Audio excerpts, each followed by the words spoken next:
My first communication with the National Assembly, if I'm sworn in as president, will be this. Something I call the Nigerian Patriot Act. It's an act that simply says that we are all in this together. So if you are a public servant or a civil servant, right, it means no borehole in your house. If the masses don't have water, you don't have water. No generators in your house. If the masses don't have lights, you don't have lights. No policemen guarding you. If the masses don't have security, you don't have security. No using of flights.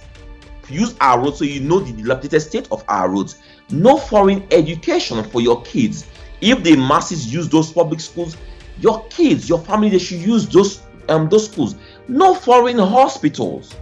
Use the public hospitals. Now, if we all use the same services, we'll have a coordinated approach towards ensuring that those services work for everyone. It sounds services.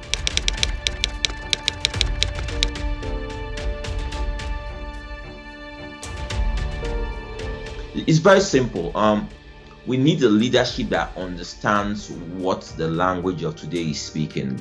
Governments all over the world are investing in their citizenry. In Nigeria, we don't invest in people. We keep on investing and announcing every week at the FEC contracts are awarded for roads and build bridges and this and that. And we never announce any contract or say anything concerning the people. We need to start investing in people. One of the first things I would like to do is to put in at least 200 billion naira into training and retraining our civil service, into training youths, short-form skill sets, workshops that train these people for skill sets that enable them adjust to Nigeria and the world of today. We say Nigeria is an agrarian society, but we don't seem to understand that agriculture has now turned to agribusiness, or farming is now agribusiness. We need to have farm parks everywhere. We need to have technology parks everywhere. We need to have these things because they're an aggregator of services that help people. So you want to start a business today, right? And the biggest challenge you have is capital. How does government help you? Government will help you by putting in place a collective scheme that helps all those. Say you want to be, you are in the area of agri-processing.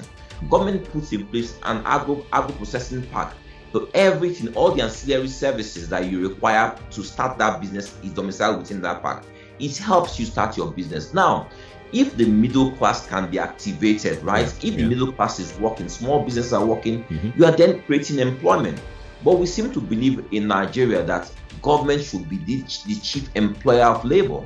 And that's wrong. Government is failing in that regard. So we need to activate the middle class. We need to activate small businesses to start working again so that they start employing labor. That's failing here.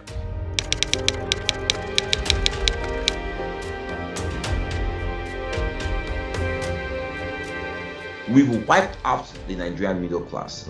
Activating them means bringing back, creating a middle class. How do you do that? We need to cut out, reduce taxes. If you look at what's happening with our ports today, we have some of the highest taxes in or duties in importing goods. That's where a lot of young people are trying to import goods to sell and all those things, right? But we keep on raising duties every day, and as we raise duties with the exchange regime, we wipe away all those who are in those businesses. We need to get our power sector working. Look at the person who wants to provide a salon business or a business center, and you have no light. We need to get power working for this to work. We need to get security working. We can talk about farm services all we want, but as long as our farms are not secure, we won't have those services. Every single thing in Nigeria is interconnected, and everything in Nigeria is failing.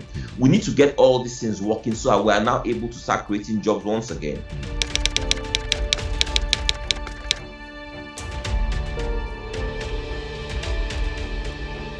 Run Nigeria like a business. Invest in the Nigerian people. Let the Nigerian people that you've invested in start bringing out outputs, products and services that we can sell within our people or outside the world. Once we start doing that, once you start increasing productivity, this reduces the inflation. But as long as we are not productive, we are going to see this get worse. Okay, we need to start investing in the Nigerian people. We've heard in the last 3 years all the monies that have been said to be they put in different sectors to support farming schemes, to do this, do that. But if they really did that, you will have seen the results right now. But we don't see the result because these monies are not getting to the people.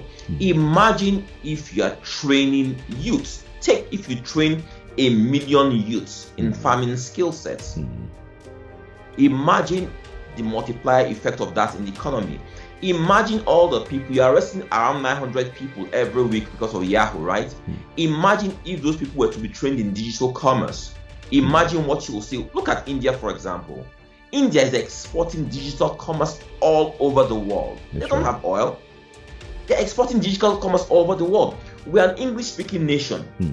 We can export architectural services. We can export accounting services. We can export HR services. We can export engineering services. There's nothing we can't export digitally right now. Right. Tell you what, right? A government that seems to think that all you are doing is doing roads, which I am not saying they should not do, or borrowing money to do roads and bridges that lead nowhere, that does not understand that the internet is the highway of the future of this generation. How are you going to provide a backbone and infrastructure for the youths to leverage to provide these services to the world?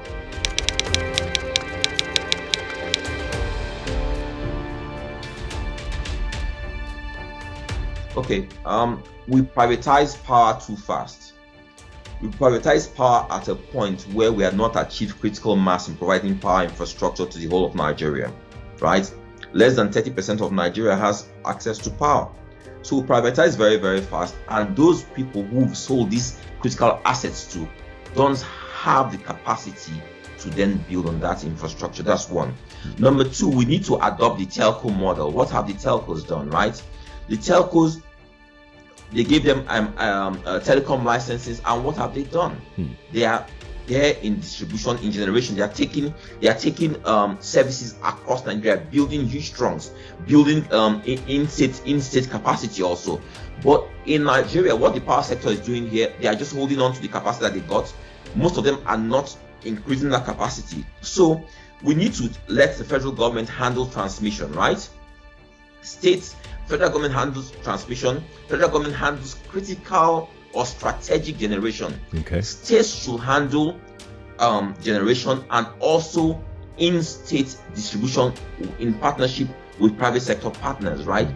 If you do this, you will now find that all stakeholders are now doing something towards generating power and distributing power. So you don't have situations where you say, oh, we have trapped capacity somewhere, 400 megawatts has been built somewhere, and you have no means of transmitting that or distributing that. Every sector has got to be involved, even down to local government level, doing something about this. So everyone has a role to play. Right. If you do this, you will now find a situation where in a state, for example, if the state government controls distribution, you have 6 players who are in generation in that state, and the state government is mainly distributing. Is now up to the buyer, to the consumer, to determine who offers the best services to him.